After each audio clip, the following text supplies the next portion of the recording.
A Course in Miracles, Lesson 160. Okay, I think this is a great video for these times. Today is January 22nd, 2025. And I'm a marriage and family therapist, so I have clients that I see regularly. And a lot of fear is coming up for people of, what's going to happen with this new president in the US. And I don't like to get into politics, so I'm not going to get into politics. But what I want you to know is that you have the power within you to create the life that you want. And I have been doing A Course in Miracles probably the last maybe 4 years. Now I'm reading them online, but I've been practicing them. And A Course in Miracles has changed my whole life. It's not just A Course in Miracles. I do family constellations. I've done my own therapy. But I have found that we have, and I practice a lot of law of attraction stuff, manifesting, but it's really co-creating, and you're co-creating with the divine or God or spirit. And we all have something within us that guides us and something that we came here to do. And it might be something that you consider little or very focused, and it might be something big, but it's inside of you, and you can listen to your spirit and it will guide you to do that.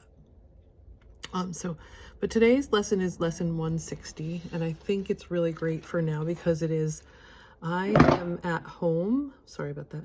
I am at home. Fear is the stranger here. And I have said this before, and a lot of people say this. This is like something that I hear a lot, which there's really only two choices, fear or love. So are you letting fear take over and guide you in your life, or are you letting love take over and guide you in your life? And how can you let love guide you? Okay, so fear is a stranger to the ways of love. Identify with fear and you will be a stranger to yourself, and thus you are unknown to you. What is yourself remains an alien to the part of you which thinks that it is real, but different from yourself. Who could be sane in such a circumstance? Who but a madman could believe he is what he is not and judge against himself?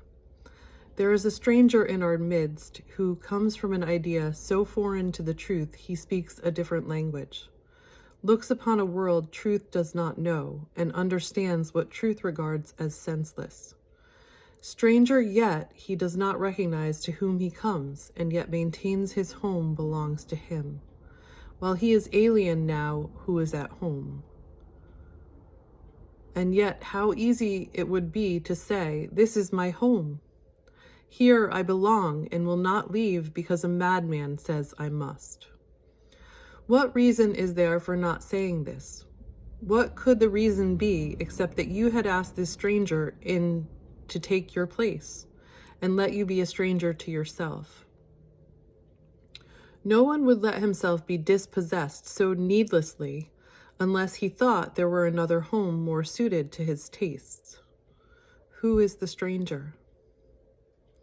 Is it fear or you who are unsuited to the home which God provided for his Son? Is fear his own, created in his likeness? Is it fear that love completes and is completed by? There is no home can shelter love and fear. They cannot coexist. If you are real, then fear must be illusion, and if fear is real, then you do not exist at all. How simply then the question is resolved: who fears has but denied himself and said, "I am the stranger here." And so I leave my home to one more like me than myself, and give him all I thought belonged to me. Now is he exiled of necessity, not knowing who he is, uncertain of all things but this, that he is not himself, and that his home has been denied to him. What does he search for now? What can he find? A stranger to himself, and can find no home wherever he may look, for he has made return impossible. His way is lost, except a miracle will search him out and show him that he is no stranger now. The miracle will come. For in his home his self remains. It asked no stranger in, and took no alien thought to be itself, and it will call its own unto itself in recognition of what is its own. I'm just going to make a little side note here. I think that's how we abandon ourselves. We get scared and we abandon ourselves. Okay, I'm going back to the reading. Who is the stranger? Is he not the one yourself calls not? You are unable now to recognize the stranger in your midst, for you have given him your rightful place. Yet is yourself as certain of its own as God is of his Son? He cannot be confused about creation. He is sure of what belongs to him. No stranger can be interposed between his knowledge and his Son's reality. He does not know of strangers. He is certain of his Son. God's certainty suffices. Who he knows to be his Son belongs where he has set his Son forever. He has answered you who ask, who is the stranger? Hear his voice assure you quietly and sure that you are not a stranger to your God, nor is your Creator stranger made to you. Whom God has joined remain forever one, at home in him, no stranger to himself. Today we offer thanks that Christ has come to search the world for what belongs to him. His vision sees no strangers but beholds his own and joyously unites with them. They see him as a stranger, for they do not recognize themselves. Yet as they give him welcome, they remember. And he leads them gently home again where they belong. I'm going to make a little side note here too. Everything that you hear throughout the day is telling you where you're at. It's guiding you. And the more in alignment you are, the more love you're going to see around you. Like, I see so many people just expressing love, opening doors for me, like just so much love around me, because that's what I am. I know that I'm love, and I know that I'm connected to everything, that I am part of everything, that everything is one. It's when we are out of alignment and we're holding beliefs that are not accurate, that we see conflict, we see pain, we see struggle.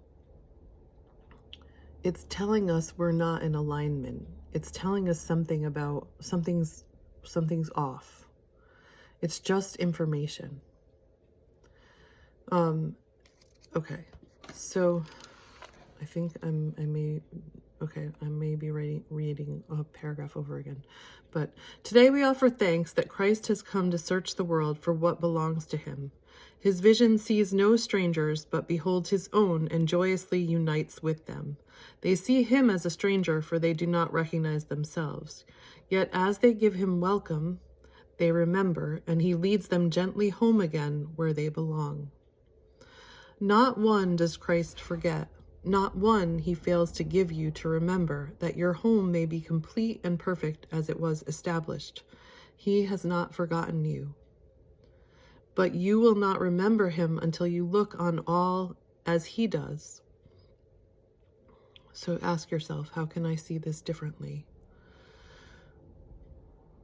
Who denies his brother is denying him, and thus refusing to accept the gift of sight by which his self is clearly recognized. His home remembered and salvation come. And this is just another side note. Yesterday I was in conflict with myself, and I was wanting to change things around me. That's how I know that I was in conflict. Instead of being able to accept what was, I was wanting to change it. And then I woke up in the middle of the night, and I was just kind of like, a lot of information comes to me at night. And it was just really this, that everything is a reflection. And if I just listen to what's coming up for me, it's going to help guide me to where I need to be. So what am I hearing? What am I telling myself? What are the messages that are coming through?